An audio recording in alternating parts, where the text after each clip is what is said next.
esta tarde tan particular y primaveral. Estamos llevando adelante el ciclo de pensamiento contemporáneo con toda una definición de la gestión del gobierno de la provincia de Santa Fe, gracias a la decisión del ingeniero Miguel Lipschitz, que afortunadamente hoy se ha tomado un ratito en su agenda para acompañarnos, así que es un honor tenerlo, señor gobernador.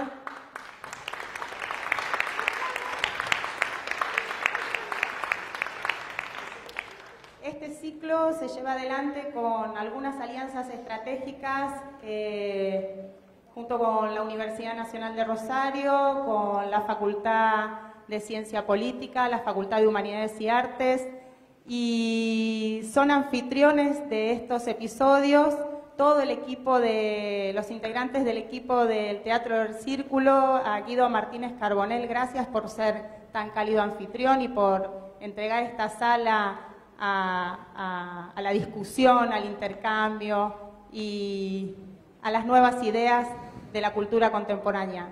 Nos proponemos con Cristian Alarcón una discusión y nos proponemos ofrecer cuáles son los modos de nuestros artistas a la hora de producir sus obras y a la hora de entregar sus secretos creativos.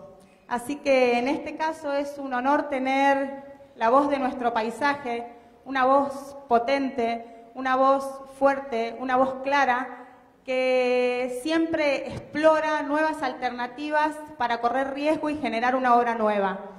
Disfrutamos del cancionero de Soledad Pastorutti, disfrutamos de su voz, disfrutamos de su trabajo y en esta oportunidad no vamos a dejar de sorprendernos y de aprender cosas nuevas de su trabajo. Así que bienvenida, Soledad, sos un lujo, una artista de resonancia internacional. Bienvenida.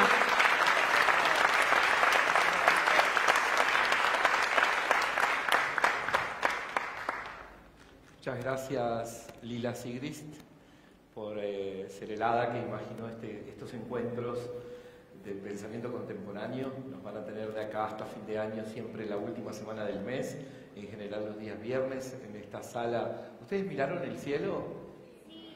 ¿Qué tal? Increíble, ¿no? Cada vez que entro a este lugar vuelvo a experimentar la misma sensación de, ok, acá puede ocurrir una ceremonia que es un encuentro con un artista, con un escritor, con un pensador, con un actor o actriz, en este caso con una cantante que además tiene tantos otros oficios, ¿no? Soledad Pastorutti, a lo largo de los más de 20 años de carrera con lo que nos ha deleitado, ha transitado muchísimas veredas de las artes y vamos a conversar sobre eso y sobre muchísimas otras cosas. Gracias, Sole, por aceptar este encuentro. Gracias a vos. Muchísimas gracias. Hay muchas preguntas en este cuaderno y anoté muchas preguntas para otras entrevistas. Algunas de esas siempre se repiten porque son universales. Pero cuando pensé en conversar con Soledad, pensé en que me interesaba comenzar por el paisaje que le tocó vivir de niña, por los paisajes por los que se desplaza cuando tiene que salir de Arequito para ir al encuentro de sus trabajos, a veces en la capital, otras veces aquí o en otros lugares del país, por ese transitar el país que tiene Soledad. Y hay un protagonista, una protagonista, porque creo que es mujer, muy pregnante, muy importante para todos nosotros, aunque se vuelve tan natural que a veces no la vemos, que es la Pampa. Totalmente. La Pampa, ¿no? Totalmente. Y hay una cita, me anoté algunas cositas, una cita de un escritor maravilloso que a mí me encanta, que es Ezequiel Martínez Estrada, y en su radiografía de La Pampa, solo para empezar, Sole. Está muy bien, sí. Dice, la Pampa no es aquella extensión desnuda, sino esta patria heredada, con casas, con afueras, con poblados, con chacras que comienzan donde termina el asfalto. ¿Cuál es tu relación con ese paisaje? ¿Qué recuerdos primeros tenés de descubrir que sos un habitante de un lugar singular por esa especie de supuesta falta de singularidad, ¿no? Bueno, podría hablar como paisaje también del paisaje dentro de mi casa, ¿no? Una casa muy común, casi sin patio. El patio era como un típico patio de invierno, pero teníamos al lado de casa un galpón muy alto. O sea que yo salía al patio de mi casa y al lado estaba el galpón, que además tenía la pared hecha como bastante desprolija. Entonces eran como ladrillos que se sobresalían y recuerdo mucho... ¿Y crecían musgos o plantas? Muchas telas de arañas. Ajá.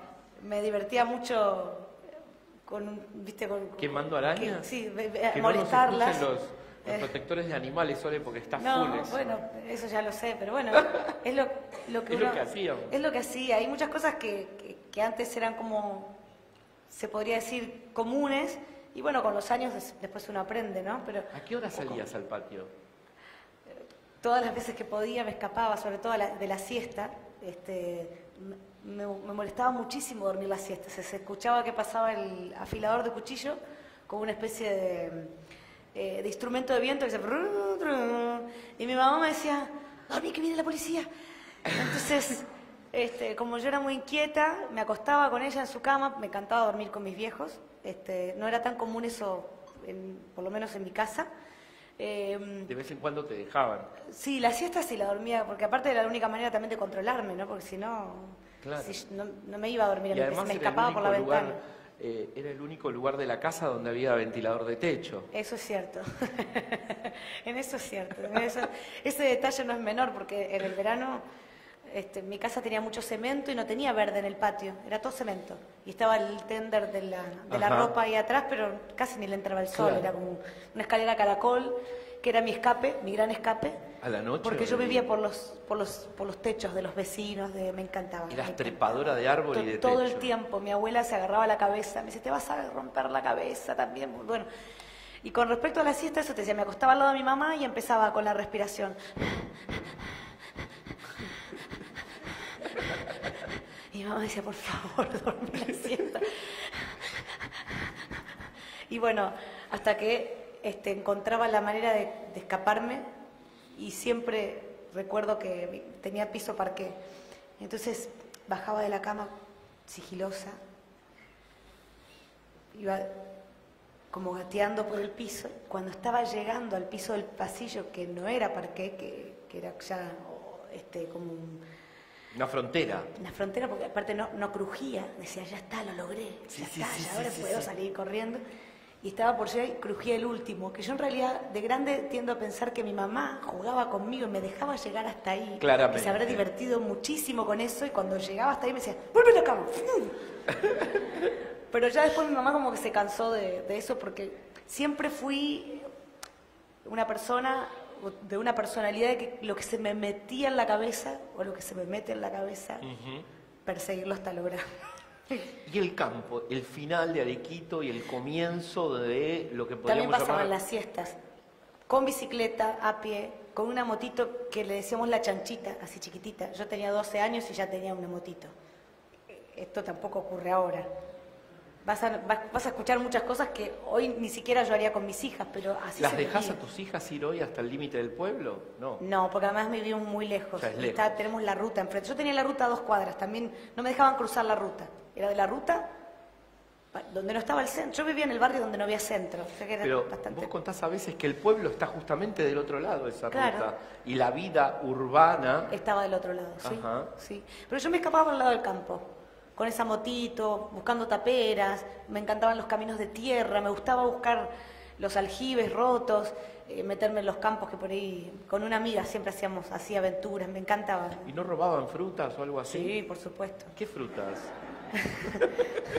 Me parece que hacíamos lo mismo, nada más que yo en la Patagonia. Bueno, en ese momento la mora le gustaba a mi amiga, pero a mí nunca me gustó la mora. Sí, La gente no se me volvía gusta. loca con la mora y yo la verdad es que no, te ensuciaba.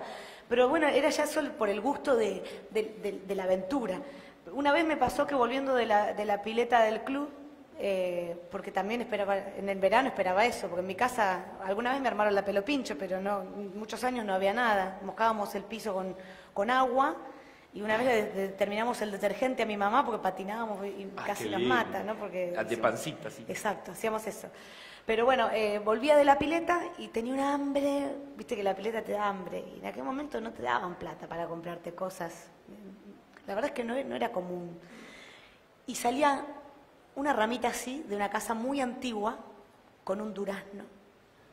No, una ciruela era una ciruela. Y me llamaba, ¿viste? Y a mí que me encantaba trepar. Y yo decía, qué rico que se ve. Y me trepé al tapial. Logré alcanzar la ciruela, pero se cayó un ladrillo antiguo que estaba flojo, pero lo hice caer. Entonces agarré la ciruela y salí caminando como que silbando bajito. Llego a la plaza, que es como media cuadra, y una mujer de atrás me empieza a gritar, vení para acá, ¿quién sos? ¿Qué apellido tenés? ¿Viste, en el pueblo? Y yo me quería matar, digo, no puede ser. Y del susto que yo le tenía a la mujer, ella salió con su perro, y para mí el perro era un manto negro. Resulta que era un pequinés. Un cusco así chiquito. Resulta ¿Y ahí te quedó el gusto por los pequineses? Sí, no, eso fue heredado. Pero bueno, ahí me acuerdo bien que me retó tanto, y encima era una profesora de una escuela secundaria a la que después concurrí, y dije... Una combinación fatal. Dije, Vecina buchona. Era directora, ¿viste? ¿Y de qué materia era? ¿Te acordás? Ella no me dio a mí, pero era directora cuando yo entré. Grave. Bravo. Se acordaba siempre del acá hay episodio. mucha docente en el público. Se acordaba no siempre todas son iguales, no todos son iguales. No, igual ella tenía razón. Su casa, aparte Sí. su casa es como un patrimonio cultural en mi pueblo. Y yo hice caer, bueno, pero la ciruela estaba rica.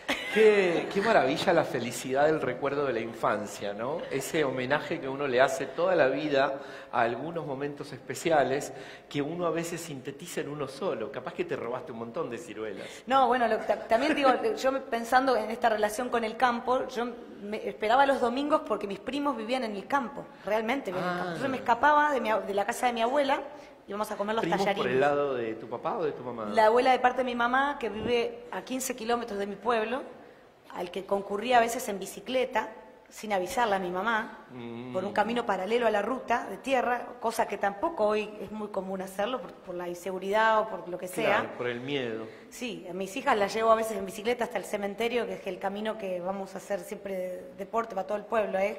Y son 2 kilómetros y empiezan, mamá, no hay más, no hay más. Y yo me iba 15 kilómetros de mi abuela y llegaba y la alegría era llamar por teléfono a mi mamá, adivina dónde estoy.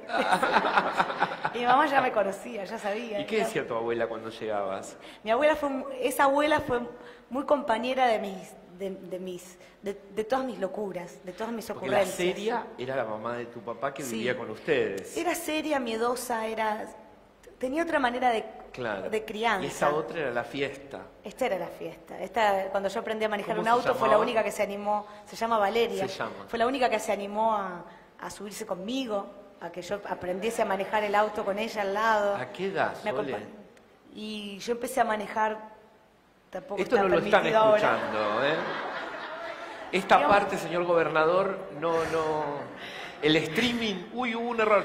Pero eso es herencia. Mi abuelo a mi papá le compró un auto cuando tenía 12 años. Un Studebaker modelo 30. Bueno, impresionante eso. ¿Y vos qué edad tenías? Reitero mi pregunta. Yo habré tenido 14, 13. Y mi papá un día me dijo, uno de los autos, cuando ya nos empezó a ir un poco mejor, ahí ya me regaló un auto, pero yo no tenía edad para tener un auto. ¿Tuviste un auto de menor? Yo también. Un Fiat 128 pistero. A mí me regaló un A Sierra. los 15. Un Sierra me regaló a mí. Vos sabés que mi hijo, tengo un Celestito. hijo de 15 años, Sole y yo hablamos por primera vez porque es tan profesional que por primera vez me pasa, hago periodismo desde que tengo 19 años, debo haber entrevistado no sé cuántas personas, imagínense, y todo tipo de personas, muchos ladrones, muchos narcotraficantes, muchos artistas, ¿no? Todo tipo de personas y en muchos lugares en América Latina. Nunca antes un entrevistado me había llamado antes. Soledad Pastoruti me llamó el martes y conversamos, hoy lo puse en Twitter, como dos comadres, de lo importante, de nuestros hijos. Mi hijo, que tiene 15 años, Pablito, este verano quedó unos días al cuidado de otros adultos responsables mientras yo estaba en Colombia y al regresar noté que mi camioneta tenía un choque. 15 años, recién cumplidos, gran problema.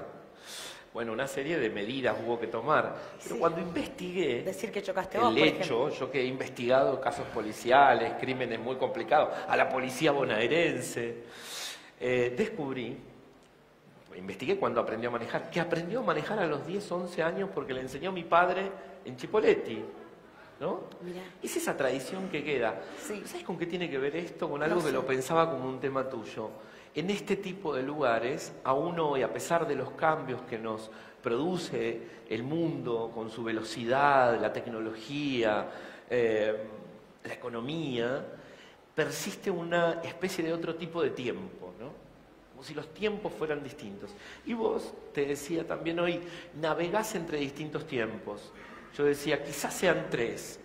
El tiempo de la urbe, de la cosmópolis, de la ciudad, al que esta niña llega muy tempranamente con su familia y que trastoca ese ritmo de vida que había sido de festivales, que había sido de noches, ¿no? De fiestas populares, pero de pronto aparece la ciudad, los canales de televisión y el entertainment o la televisión.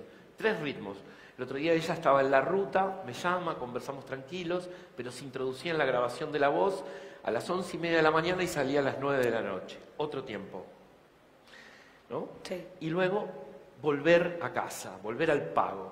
¿Cómo te llevas con ese entrar y salir de estos tiempos? Me encanta. Creo que es lo que más me seduce primero de mi condición de mujer, que si bien hoy las mujeres vivimos otros tiempos, yo no dejo de provenir de una familia muy tradicional, del interior del país, con otra manera de ver las cosas. Vos pensás que yo yo soy católica, gran parte por tradición, pero la verdad es que soy creyente porque me han pasado muchas cosas y encontré siempre la respuesta allí, pero empecé a ir a la iglesia desde muy chica, desde antes que tener que hacerlo porque tenías que tomar la comunión, porque ahora a los chicos, o sea, los que somos católicos, dicen, bueno, ahora tiene que ir a catequesis, y bueno.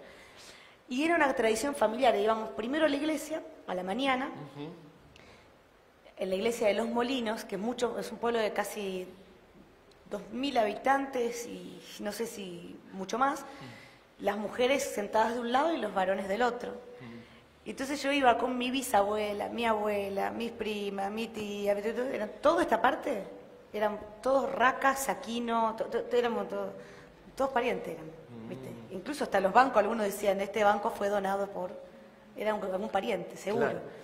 Y de aquel lado, entonces salíamos de la iglesia, saludábamos al cura, que además era muy amigo de mi abuela. Iba a decir, el siempre. cura también era pariente. Claro, no era pariente, pero sí iba a comer y qué sé yo. Y se ponían a hablar todas las mujeres, ahí afuera, de cosas, ¿no? De no sé cómo te fue, no sé qué, si limpió la casa, si las cosas cotidianas de todos los días. Era como el encuentro de esta gran familia que había generado mi bisabuela Laura, que se vino de Italia a los 17 años, con 2 hermanos y la mamá. Le habían prometido que venía a hacer la América y terminó siendo sirvienta de unos parientes. A eso vino, a lavarle. Es más, los parientes, según cuentan, contó ella y contaban hoy sus hijas, habían dejado de lavar la ropa durante unos cuantos días porque sabían que venían estos de allá y les dejaron toda la ropa para lavar. Y ella llegó a Argentina sin un zapato porque lo perdió en el... Una cenicienta. Era una cenicienta italiana. ¿Y cuál fue el príncipe? Y el príncipe fue, obviamente, su marido, el amor de toda su vida. Ella se llamaba Laura Racca, ¿no? Y él era Ripari, de apellido, y se llamaba Luis. LR, eran las iniciales. Y Luis pasó y se enamoró de esta familia. O sea, notó ¿Dónde pasó? Porque estaban tuvo cerca, una misión, cerca ¿no? de la zona de...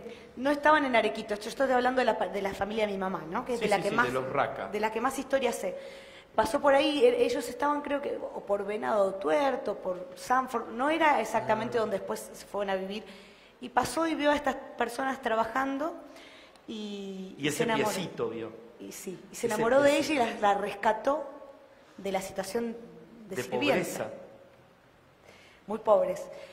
Y trabajaron a la par. Mi abuela era mi bisabuela, una de esas mujeres que hasta los 90 tenía su quinta hecha detrás de la casa, que que tenía una fortaleza increíble. Después en Argentina se hizo fanática de Boca Juniors, de Maradona, le encantaba el boxeo, se quedaba hasta altas horas de la madrugada esperando las peleas de boxeo.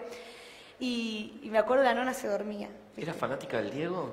Fanática del Diego. Hoy estuve defendiéndolo al Diego en redes sociales. Ah, sí, no sé, yo no estoy muy No, actualizada. un ataque menor que sufrió en México de una corresponsal mexicana que vive aquí pero que está visitando a su familia, muy amiga mía, a la que me vi obligado a responderle algunas afirmaciones que hizo sobre nuestra estrella e ídolo Diego Maradona. Está muy bien, si lo ¿Por qué creíste crees justo... que alguien como tu abuela tenía una identificación con el Diego? Supongo que por la misma razón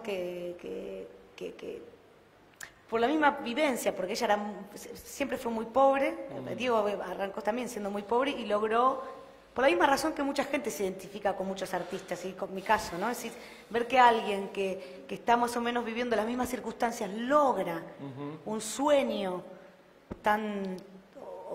un lugar tan importante en la sociedad, que la verdad es que yo siento que yo no me juego con esa situación, no sé cómo explicártela. A mí me pasa con que la gente se obnubila con el dinero, las apariencias, la fama, y la verdad es que a mí, no sé si no me importa, por ahí lo digo porque quizás gozo una situación de privilegio, pero durante mucho tiempo no la gocé.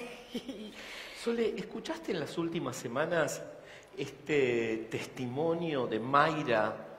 Una chica del sur, de la provincia de Buenos Aires. Bahía Blanca. Escucharon de Bahía Blanca, se volvió viral por una charla TED que se llamaba ¿Qué tienen los pobres en la cabeza? Sí.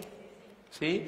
Y luego la escuché un domingo en el programa de otro rosarino, de Luisito Novarecio. De Luis Novarecio el domingo anterior, no, el otro.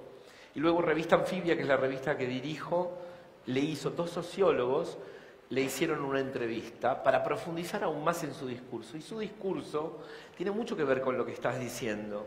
Es un discurso sobre la conciencia que ayuda ella a tener sobre qué significa la pobreza, pero que no es el discurso de la meritocracia, que es el que vos estás señalando como, bueno, la Sole se lo ganó porque tiene un ángel, porque se esforzó toda la vida, ¿no? Sí. Esto significaría entonces que cualquiera podría ganárselo, ¿no? Y no se lo ganan porque no se esfuerzan lo suficiente, más o menos así. ¿Cómo te llevas con ese discurso, con el discurso de la meritocracia? Bueno, por eso tengo Arequipa.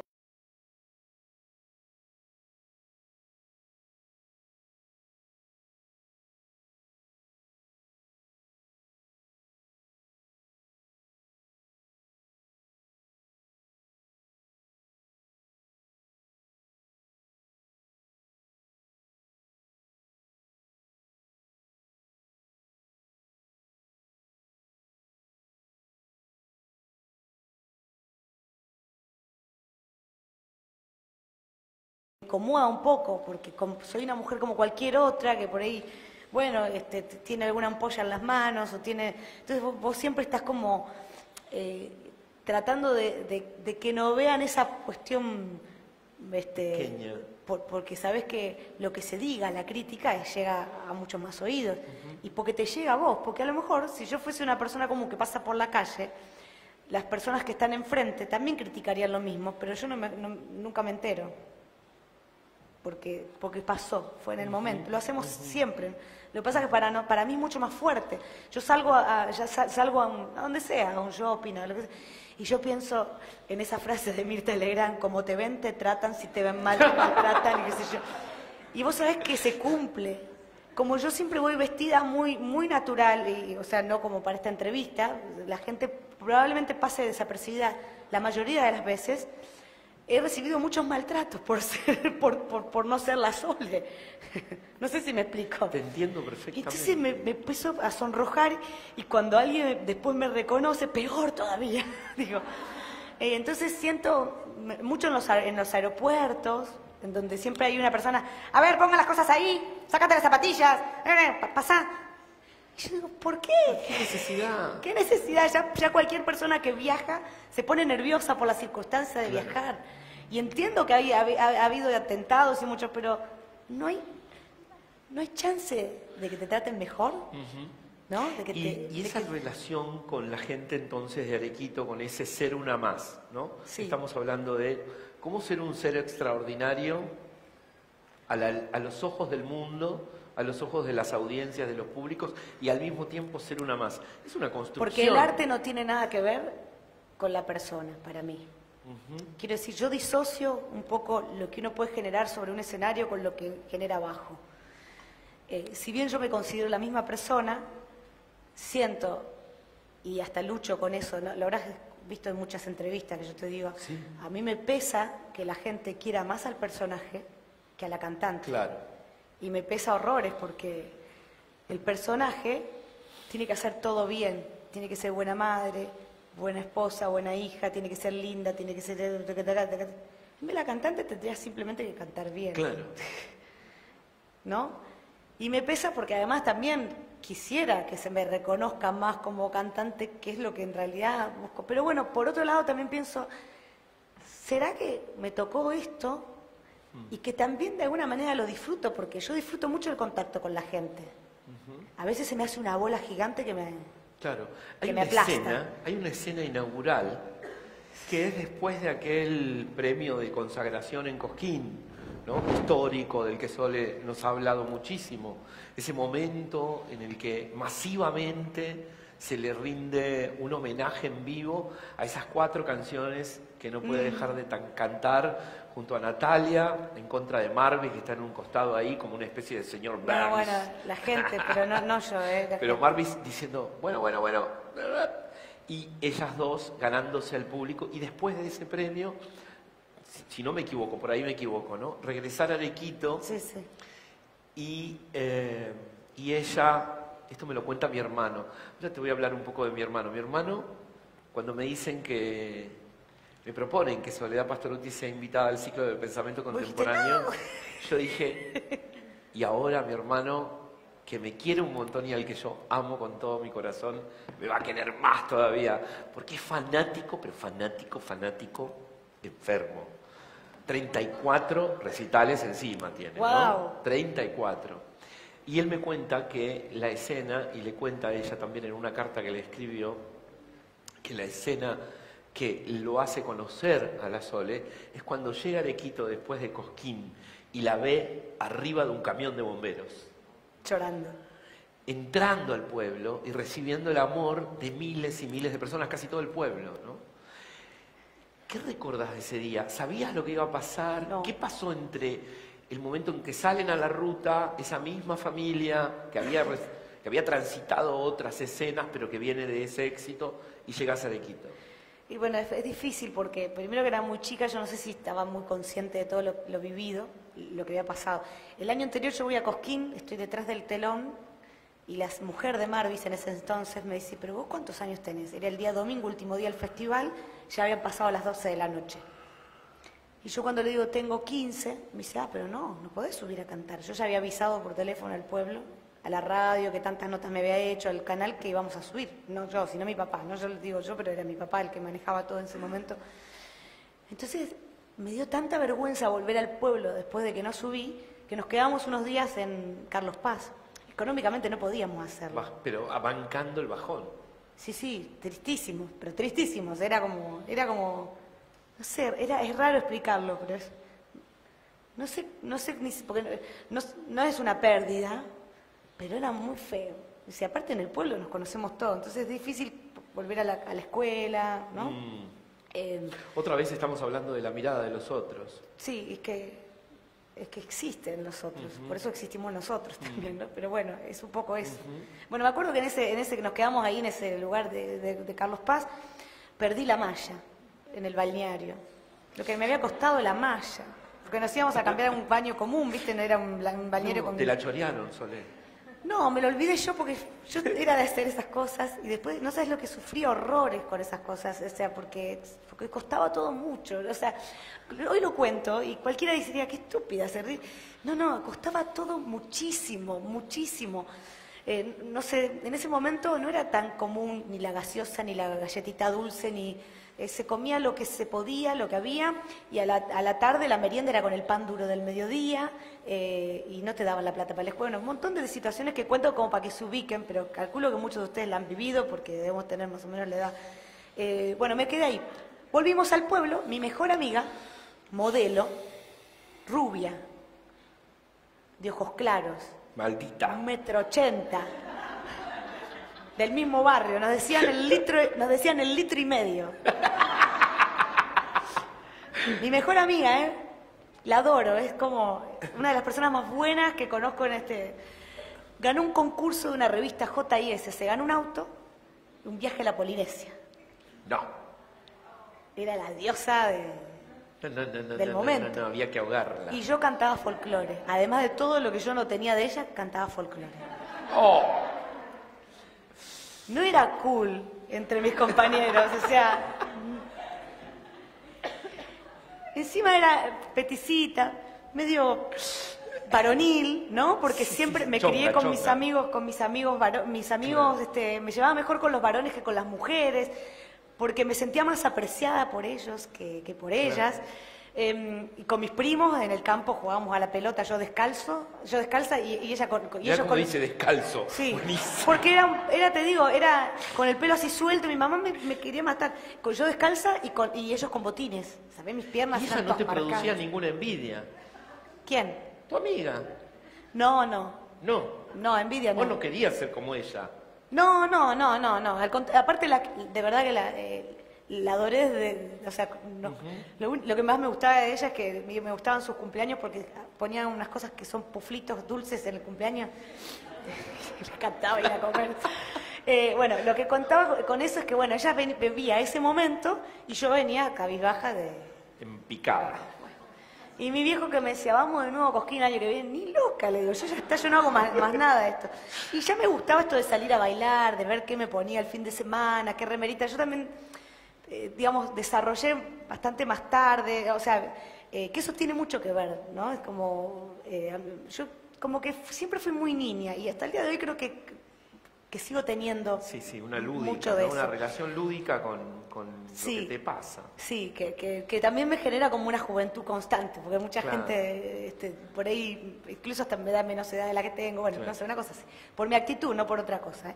Y bueno, volvimos a Cosquín porque mi papá es muy insistente, extremadamente insistente, y siempre me pudo, y siempre fui una persona, y lo soy, soy muy feliz cuando el otro se siente muy bien.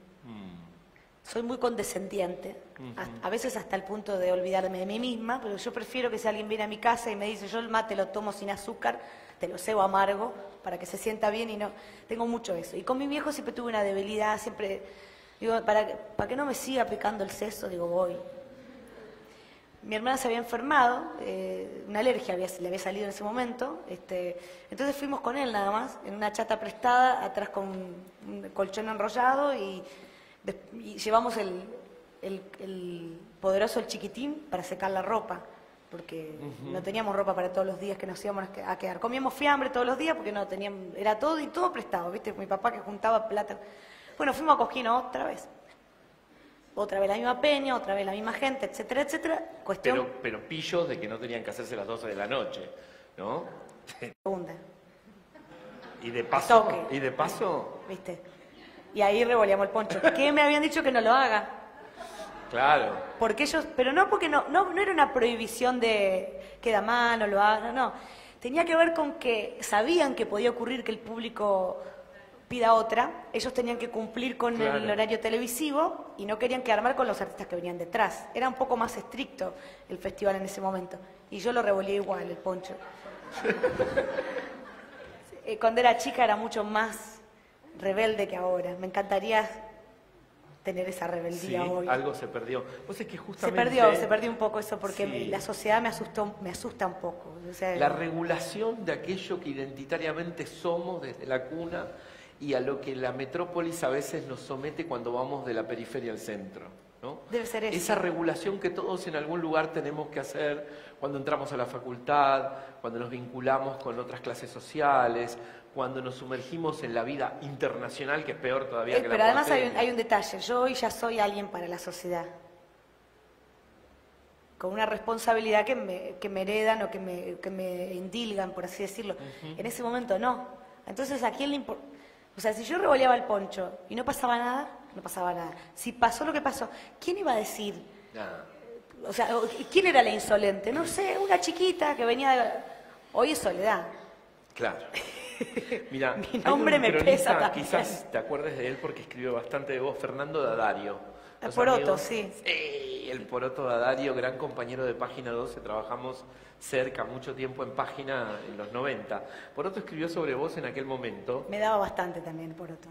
Te pegó, sí, después vamos a esa parte. Hay una parte, tengo un bloque pensado, gracias a mis asesores, entre ellos Julián Grodicher, que es un bloque de venganza, Sole, así que ya vamos a llegar ahí. No, vamos yo a vengar no de pretendo todo. vengarme Y del bueno, tiempo. pero El acá como tiempo somos dirá que pocos- existo por ser parte de la tierra, dice la canción. Poroto dijo, hablando muy bien de ti, es sencilla, es creíble y tiene unas pilas que la vuelven avasallante. Cuando cantaste con Abel Pintos, en los 20 años, en Cosquín, al terminar la canción, vos le dijiste, ¿viste que aprendí a cantar tranquilito? No fue para él la frase igual. Ah, ¿para quién fue? Justamente para gente como el Poroto. Porque lo que más me criticaban era...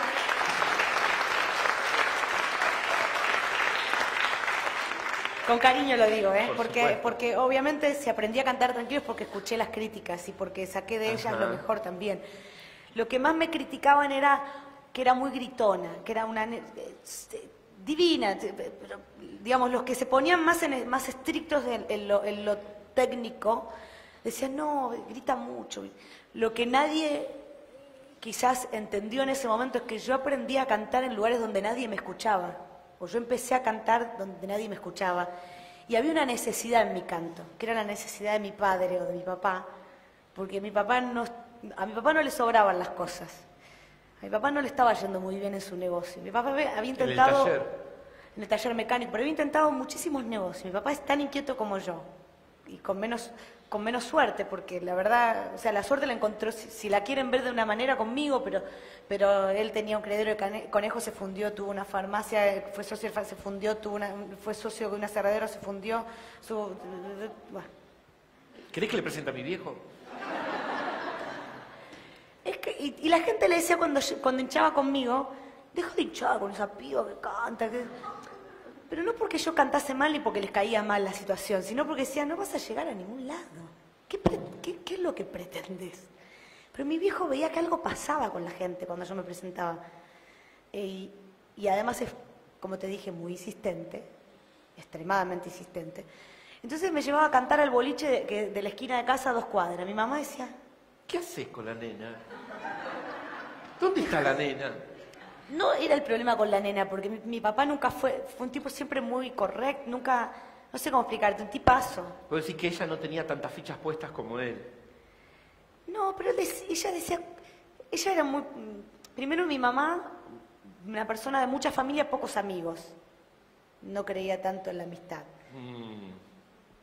Desconfiada de la gente también de afuera, una mamá más de puertas adentro, ¿no? De su casa, de mucho limpiar la casa, de los patines. ¿Viste los patines tejidos por la abuela? Ay, no te puedo creer. Igual Todos que- los sábados desarmaba todas las camas, las limpiaba, pero... Bueno, pero eso era... Levante la mano el que usó patines. Bueno. Pero mi mamá... Alta porción. Mi mamá me peinaba, me hacía la trenza y me hacía chinita. Viste, toda Claro. prolijita. Mi maestra se acuerda siempre, prolijita, y qué sé yo, era como el guardapolvo blanco. Uno teníamos. Yo era, obviamente, la más descuidada, que la que venía con el bolsillo roto. Me acuerdo que nos despertaban, era de noche todavía en invierno, y teníamos los guardapolvos colgados atrás de la puerta de la pieza. Y yo agarraba a cualquiera, y me lo ponía. Y mi hermana me decía, es mi guardapolvo, me lo das.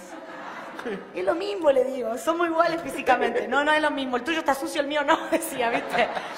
Mi hermana es muy parecida a mi mamá. Claro. Y yo, Pero para tu mí- viejo entonces te llevaba me al llevaba bar. al bar de la esquina, donde había borrachos, donde había gente que cantaba, a lo mejor con la cuerda rota, la guitarra, me subían arriba un tablón, arriba una mesa y yo cantaba. Eran esos 2 minutitos y después me volví a mi casa, capaz que se volvió un rato más, porque le encantaba esa bohemia del folclore. Claro, un bohemio. Que en un pueblo como el nuestro no era tan común, o era común solo en alguna cierta clase social, y esto nadie lo tome a mal, porque nada de lo que yo diga tiene ninguna, pero decía, cosa de negros, ¿no? Digamos, hablando de una estructura, de un pueblo, una provincia de Santa Fe, donde muchos, los gringos, bueno, hay como una diferenciación. Entonces me llevaba a las peñas, y mi mamá no es porque estaba en contra de eso, sino porque decía, es chica, todavía no, y porque aparte poco sociable mi mamá. Si hubiese sido por mi mamá, yo no salía de mi casa, ¿no? Entonces mi viejo, dale que va, y siempre generaba alguna cuestión para irse a algún lado, me inventaba alguna historia, y bueno, yo lo seguía. Mi hermana un poco menos, mi hermana tiene más carácter, y cuando mi hermana le decía que no, era no. Y no Esa se le relación que vos generabas con esos pequeños públicos iniciales, te llevaron, creo yo, es una hipótesis, ¿no?, a que te resulte tan natural generar, como ocurre en este momento aquí, y como ha ocurrido después en Viña del Mar y en los escenarios más grandes a los que te ha tocado ir, una relación tan empática con el público. Cuando vos te relacionás con la masa, ¿no?, Sí. en Viña del Mar, haciéndolos cantar y tomándole el pelo a mis coterráneos. Ustedes saben que yo nací en Chile. Que además arranqué mal, porque arranqué con una silbatina bastante... Son crueles, mis coterráneos son crueles. Pero te los ganaste, te los metiste en el bolsillo, después te hicieron volver y todo. Porque nunca pensaron que un argentino podía ser humilde. Claro. No soy humilde, pero es lo que mucha gente ve en mí. Digo, no soy humilde porque para mí la humildad no es una postura ni nada. Es como decir, yo creo que uno tiene que ser inteligente a veces en la vida y vos no sabes nunca a quién estás saludando y a quién estás tratando. Y en qué posición vas a ubicarte hoy, mañana o pasado. Entonces yo siempre traté de ser en ese sentido cautelosa porque un día subí, pero alguna al otro día percepción fue a bajar. tenés de lo que podríamos decir la multitud, ¿sí? Sí. Pero al mismo tiempo pareciera ser que en tu relación con la multitud hay una relación de uno a uno. ¿Cómo es lo uno y Así lo la otro? veo. Por eso no le tengo miedo, porque creo que ahí hay una persona que podrá estar diciendo cualquier cosa. O sea, nosotros todos somos guapitos cuando estamos en grupo. Es más fácil estar ahí que estar acá, aunque no parezca. Por eso a mí me dicen, bueno, ¿tenés miedo cuando cantás y hay mucha gente? No, es cuanto menos miedo tengo, porque aparte, primero que no les veo tanto las caras, cuando hay poquita gente es peor, porque sabés lo que está pensando, si está mirando la hora, si uno se está durmiendo, lo ves. Pero a mí me parece que es ahí donde uno puede, en igualdad de condiciones, relacionarse con el otro, entenderlo, y ahí donde no se animaría a decir tantas cosas que uno dice, incluso hoy en una red social, que yo es lo que digo siempre, o sea, es fácil cuando no das la cara decir un montón de cosas, buenas, malas, lo que sea, digamos, es como ponerle el like a alguien, no sé qué significa hoy, ¿no? ¿Cuántas veces ponemos un like porque creemos que va a quedar bien? Que va a quedar bien y no porque realmente le ponemos el like. Por suerte ahora viste que tenés el me encanta. Sí, yo veo el corazoncito ese, viste, Claro. Pero vos sabés que a mí me cuesta, porque yo soy bastante sincera, entonces por ahí me cuesta esa parte. Mezquinace pues el corazoncito. Soy media mezquina. Y capaz que me prendo más con una crítica, me enciende más alguien que me saca de la cuestión normal pero bueno, pero tampoco me engancho porque por ahí también después hay mucha gente que se dedica exclusivamente a eso, ¿no? Sole, ¿cuántos clubes de fans tenés? No, y ahora ya no sé si existen como tales, pero he llegado a tener muchos, no conté nunca, pero eran muchísimos. Tenemos un registro, tendría que preguntarle a María, que es mi asistente, que era la que empezó a registrarlos. Vos les decís luces. Ellos empezaron a denominar así, entonces yo digo, ¿ellos se autobautizaron? Sí, como que son como mis luces, y yo digo luces para mí porque hay una canción que les escribí que dice eso. Yo te voy a leer solo un par de párrafos de una larga carta que escribió mi hermano Andrés Alarcón. ¿Me dejan? Sí, obvio. Son dos parrafitos que seleccionamos.